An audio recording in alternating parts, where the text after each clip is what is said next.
Let's walk through how to install the Chrome extensions for CXone. So here I'm at the Chrome web store within Chrome, which is great if I want to install the CXone extensions, as they're all findable within the Chrome store. So if I just search for CXone, for example, then we can see we've got the WebRTC, we've got the agent extension, and we've got click to dial. You don't need to install any of these other ones just yet. They're the ones you need.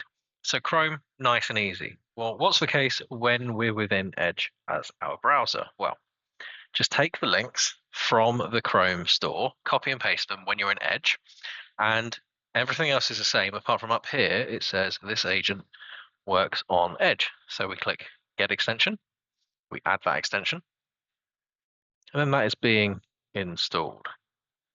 So we add our agent extension, then we add our click to dial. This allows us to dial any number from a web page, makes it nice and easy for an agent to make an outbound call. We just click, we add extension. And finally, we've got WebRTC. Now, this is a good one to install because it keeps the audio path open. It essentially installs an additional side application within another window. So if the agent were to close down all of their Edge extension browsers, browser tabs, then at least we've got the audio path up. So click that, add extension. They're your three that you want. With this one, you just allow access.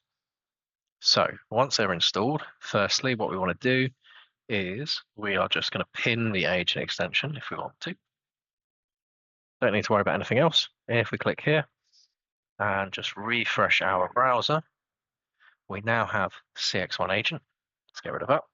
We just log in with our details. It opens up a pop-up. From that, we log in and away we go. So that is the CXone browser extensions. Thank you very much.